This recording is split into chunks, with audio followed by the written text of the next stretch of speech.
ધાંગધ્રા તાલુકા police સ્ટેશનમાં 69 લાખ રૂપિયાની છેતરપિંડી અંગે 5 ઇસમ સામે ફરિયાદ નોંધાતા ઇન્ચાર્જ ડીવાયએસપીએ માહિતી આપી। ધાંગધ્રા તાલુકા પોલીસ સ્ટેશનમાં મૂળી તાલુકાના સિદ્ધસરમાં રહેતા પિતા પુત્ર અને અન્ય શખ્સો સહિત 5 ઇસમ સામે એકા ડબલ કરીને છેતરપિંડી આચર્યાની 69 લાખ રૂપિયાની ફરિયાદ તાલુકા પોલીસમાં નોંધાતા ઇન્ચાર્જ ડીવાયએસપી એમયુ મસી દ્વારા વધુ માહિતી આપવામાં આવી। ધર્મેશ રબારી, વિગલન્ટ ન્યૂઝ, સુરેન્દ્રનગર।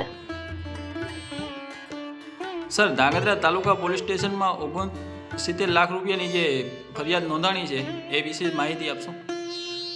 ગઈકાલે તાલુકા પોલીસ સ્ટેશનમાં એક છેતરપિંડી અને વિશ્વાસઘાતની ફરિયાદ દાખલ કરવામાં આવેલી છે, જેમાં ફરિયાદી છે પ્રભાકર રાજેશભાઈ કનોજીયા, જેમની સાથે 69 લાખ રૂપિયાનું ચીટિંગ થયું છે। જે રીતે આ આરોપી છે અનુરુદ્ધસિંહ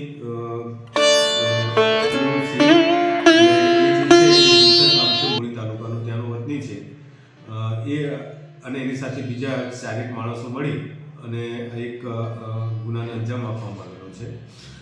આ લોકોની એમો એ ટાઈપની હતી કે આ લોકો પહેલાં ફરિયાદ જે હોય એને વિશ્વાસમાં લે છે અને વિશ્વાસમાં એ રીતે લે છે કે પહેલાં પૈસા આપે, જે રીતે કે આમાં ફરિયાદીમાં બનેલું છે કે ફરિયાદી સાથે જ્યારે કોન્ટેક્ટ થયો એટલે પહેલાં એ લોકોએ ફરિયાદીને 50,000 રૂપિયાની સામે 61,000 રૂપિયા આપ્યા અને 61,000 રૂપિયા આપીને પછી એ લોકો ફરી પાછા બીજી વખત મળ્યા ત્યારે એમને 5 લાખ રૂપિયા આપેલા હતા। 5 લાખની સામે 1 લાખ રૂપિયા કેશ આપી દે અને 4 લાખ રૂપિયા બાકી રાખ્યા અને એમને કીધું કે હું નાનું કામ કરતો ને તમે કોઈ મોટું કામ લાવો। એટલે ફરિયાદીને થોડી લાલચ જાગી એટલે ફરિયાદીએ ગામની અંદર લોકો પાસેથી પૈસા 65,000 રૂપિયા ભેગા કરી અને આમની સાથે કોન્ટેક્ટ કરેલો। પહેલાં આ લોકો સાયલા ખાતે જ્યારે વાત કરી ત્યારે 15 લાખ રૂપિયા આપ્યા અને ત્યાંથી પછી કીધું કે અહીંયા નહીં, હવે આપણે જે ધાંગધ્રા રોડ ઉપર બાવળી અને જીવા ગામ છે એ બાજુ લોકો લઈને આવેલા।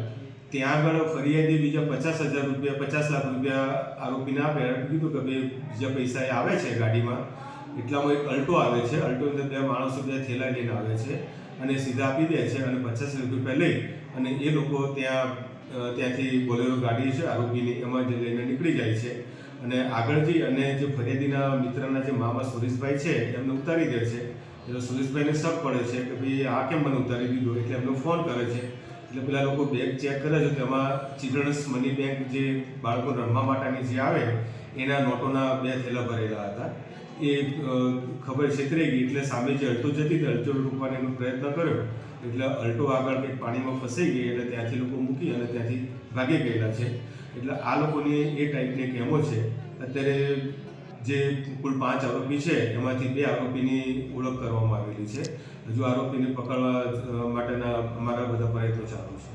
આરોપી પાસેથી અત્યારે શું કબજે કરવામાં આવેલું છે? આરોપી પાસેથી કબજે કરવામાં અત્યારે નથી આવ્યું, પણ જે ગાડી મૂકીને જે ભાગી ગયા હતા એ ગાડી કબજે કરવામાં આવેલી છે। ને હાલ આરોપીઓ અગાઉ પણ કોઈની સાથે ચીટર કરેલું હોય તેવું? અનિરુદ્ધસિંહનો છે કે અગાઉ એક ગુનો દાખલ થયેલો છે ચીટિંગનો,